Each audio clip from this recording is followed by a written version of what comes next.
What's up, guys? This is DizzyPW and our third day at PAX Prime, and we're over at Blizzard's booth, which I love it. We're actually at a Blizzard booth for once. And we got some developers of Heroes of the Storm, their upcoming MOBA, blending all of their awesome IPs into one. Can you please introduce yourself and what you do with Blizzard?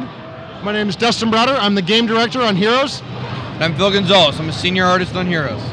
All right, so our audience saw like a first look on the game about 3 months back. Tell us, how has Heroes of the Storm progressed over the last 3 months? Well, we've been in alpha for that time, and it's been crazy. We've been doing tons of changes, putting them in the game, testing them with the very small population we have in the alpha.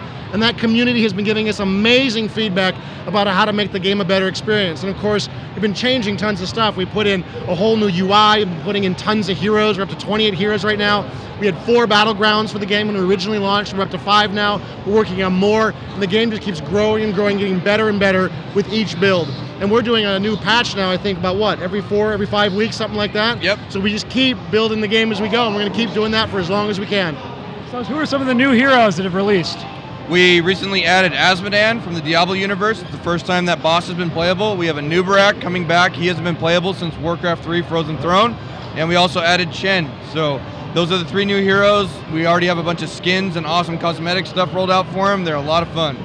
So you guys have a lot more of like RPG progression going on in this game than most MOBAs. Do you like the way that's going? Do you feel like it gives players an incentive to keep playing through?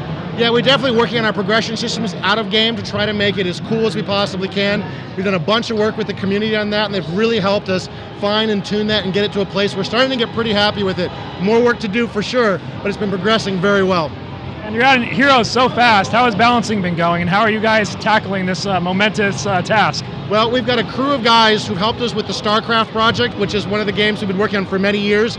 Very solid, balanced team. We have a lot of great developers internally, and again, we've got a great community that gives us wonderful feedback about the game. So totally, lots of challenges, especially when we do a custom talent tree per hero. You know, we've got something where each hero has his own set of items that is only for them, and it makes the balancing extremely challenging, but it's also a very powerful tool we can use to make the balancing sometimes a little bit easier. So if we see something wrong with the hero, we can add a talent to just that hero to make them a little bit better, and it makes it a lot of fun to work on. And how's localization going on this? Are you guys planning a global launch, or are you going to start in one region and move on? No, we're going to be doing a global launch, but... Yeah, we're actually up full loc in many regions already, like Asian regions and Brazil, stuff like that. We've already translated and done a lot of VO work. A lot of the alpha localization needs are already being met. It's underway really, really well, and we're going to continue to add more regions. Can we expect an esports equivalent to launch alongside all these regions? Well, for us, esports is very much about community. This is something that happened to us in StarCraft 2. We went out with that game.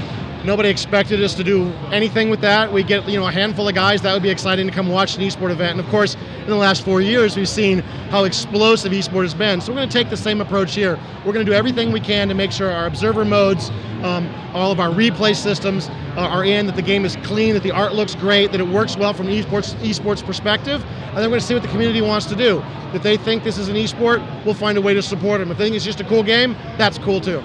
I love it. That's the best answer I've ever heard about esports. Thank you so much for your time, guys. Hey, our pleasure, man. Thank you. Thank you very much.